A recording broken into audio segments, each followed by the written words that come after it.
What's going on, guys? JB Lion back with another video today. We're going to be talking about the two games we had in the Champions League midweek, which was Inter Milan versus Bayern Munich, the second leg, and Chelsea versus the Polish team that I couldn't name before. But I think I'm not even going to do it. On the day of filming, it is Easter, so happy Easter, everyone, or Buona Pasqua, Buona Pasqua, which means happy Easter in Italian. So there you go. But yeah, let's get straight into this. So, Inter versus Bayern Munich. Oh my Gideon, it was tight. I never felt that nervous for a game in quite a while, but that game had me on the edge of my seat just because I knew Bayern Munich were going to come out absolutely swinging from the cages, which they did do. It was quite heavy on. Inter took the pressure well, which was good, and then obviously Harry Kane finished, which was a lovely finish. Didn't think he was going to get it in, but he just found the angle and got it in, so fair play. But Inter showed the might of bouncing back. You had Lautaro, ball dropped kindly to him and he smashed it in, which was amazing. And then you had Pavard absolutely heading in against his previous team, which was funny because I saw a stat and it was like Pavard scored for Inter against Bayern Munich, but he also scores for Bayern Munich against Inter at the sort of same stage. So that's pretty interesting little facts there, but fair play. They bounced back, and then obviously Eric Dyer scored a header from an absolute ridiculous angle, which I was like, my days, fair play, but it was an absolute ridiculous angle. But yeah, fair play to him. Obviously the game was really tight, like I said, but Inter did well just to hold off, take off the press, and then see it through, because Bayern Munich at the end were really just all over them. Inter looked a bit leggy, so yeah, Inter are through now against PSG.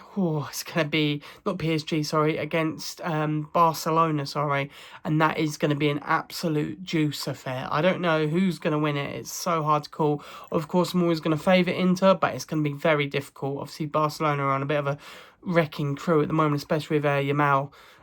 He's just been so good. He's just been ridiculous this season. Obviously, Rafinha as well. It's got some quality, but it can be done. And it's got one of the best defensive records, so it can be done. So it will be interesting to see how that game gets on. But like I said, I'm going to be always favouring Inter. I'll definitely be watching that one.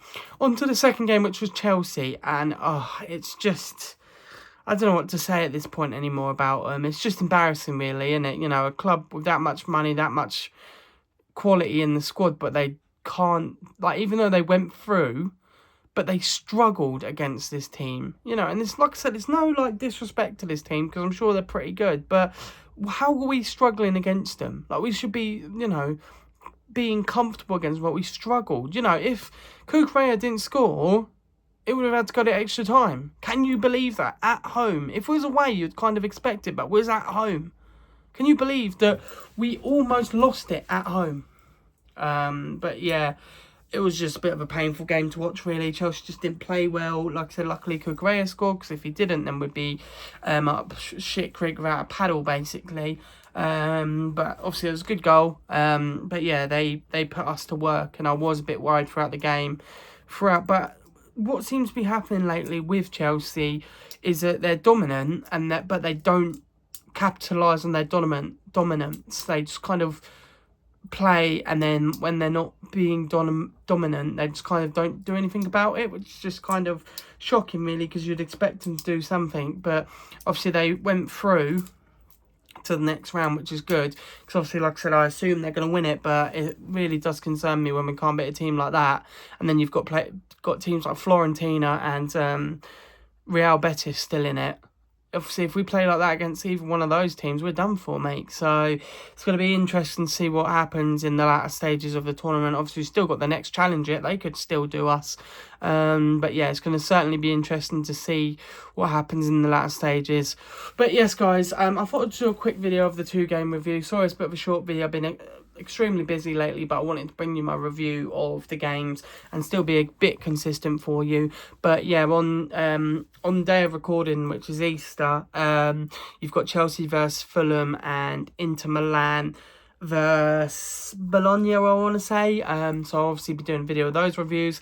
That'll be out tomorrow. This one's out today. But like I said, happy Easter to everyone who celebrates it. And thank you so much for watching. I hope you enjoyed this short little video. I've been JB Lion. Thanks for watching to all the dudes, dudettes, and everyone else out there. Ciao, ciao. Bye.